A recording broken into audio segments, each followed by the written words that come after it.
गुरु प्यारी सास संगत जी, बड़े प्यार और सत्कार से कहना जी। धन निरंकार सास संगत जी, दास आप लोग के सामने एक छोटी सी कहानी रख रहा है। आशा है प्रवान कीजिएगा। सास संगत जी, कहानी का टॉपिक है इतने प्यार से। सास संगत जी, इतने प्यार से। सासंग जी, एक महात्मा एक पेड़ के नीचे प्रभु ध्यान में थे। तभी गुस्से से भरा एक आदमी आया और उसने महात्मा के शरीर पर थूक दिया। उसने उन्हें अनेक गलतियां भी दी, अनेक गालियां भी दी। सासंग जी, जब वह चुप हुआ तो महात्मा ने थूक को चादर से पोंछा और कहा, मित्र, कुछ और भी कहना चाहते हो? सासंग जी, महात्मा की यह बात सुनकर वह आदमी चौंका। थूकने और गाली देने वालों को भी कोई इतने प्यार से मित्र कह सकता है? वह चुपचाप वहां से चला गया। सासंग जी, महात्मा के एक शिष्य ने सब कुछ देखा था। वह क्रोध से भर उठा।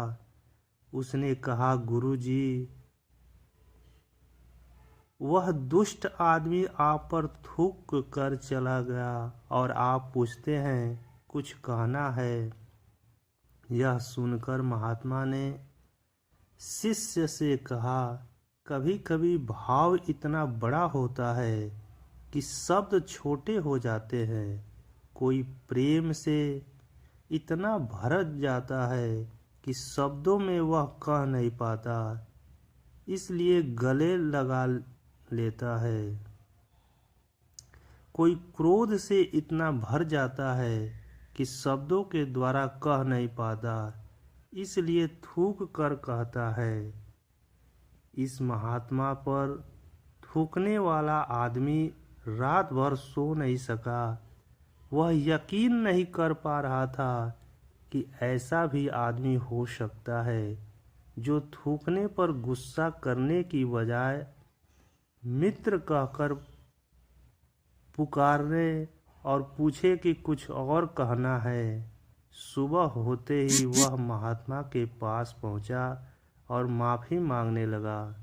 सासंग जी, महात्मा ने उस आदमी को सच्चे दिल से क्षमा करते हुए कहा, जो हो गया सो हो गया, हम तो आगे बढ़ गए हैं, कल की बात भूल गए हैं, लेकिन तुम कल की बात पर क्यों रुके हुए हो? अब खुशी खुशी आओ और एक नेक काम करो, इसी में तुम्हारी भलाई है। इतना कहकर महात्मा अपने शिष्य के संग आगे कदम बढ़ाने लगे। वह आदमी खुद को ही घृणा से देखने लगा। दूसरे ही पल उसके मस्तिष्क में महात्मा के ये शब्द गूंजे, जो हो गया सो हो गया। इन शब्दों की ऊर्जा से उसने अपने आप को बदल लिया। सासंग जी, प्यार से कहना जी। धन निरंकारी सासंग जी, गांधी जी के 3 बंदर। महात्मा गांधी के 3 बंदरों के बारे में कौन नहीं जानता।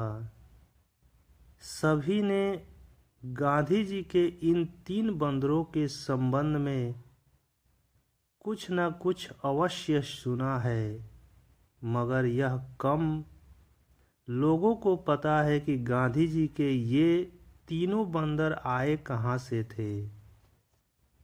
सासंग जी,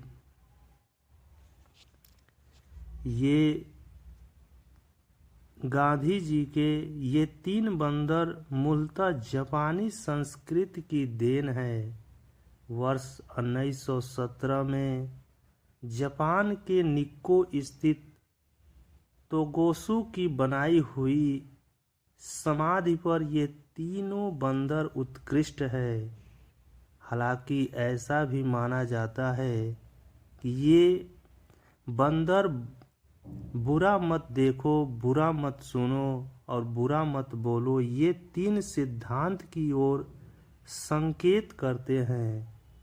वे मूलतः चीनी दार्शनिक कन्फ्यूशियस के हैं तथा 8वीं शताब्दी के ये सिद्धांत चीन से जापान पहुँचे। उस समय जापान में शिंटो संप्रदाय का बोलबाला था। शिंटो संप्रदाय में बंदरों को काफी सम्मान प्रदान किया जाता है। संभवतः इसीलिए इस विचारधारा को बंदरों का प्रतीक स्वरूप दे दिया गया। यह यूनेस्को की विश्व विख्यात सूची में सम्मिलित है। इन बंदरों के नाम मिजाऊ बुरा मत देखो, किकाजाऊ बुरा मत सुनो और इवाजारू यानी बुरा मत बोलो है। सासंग जी बड़े प्यार से कहना जी, धा निरंकार। सासंग जी लास्ट में एक टॉपिक है सलाह। एक अमीर आदमी अचानक बीमार पड़ गया। उसका बेटा किसी दूसरे शहर में गया था। अमीर का गुलाम उसके सिरहाने बैठा था।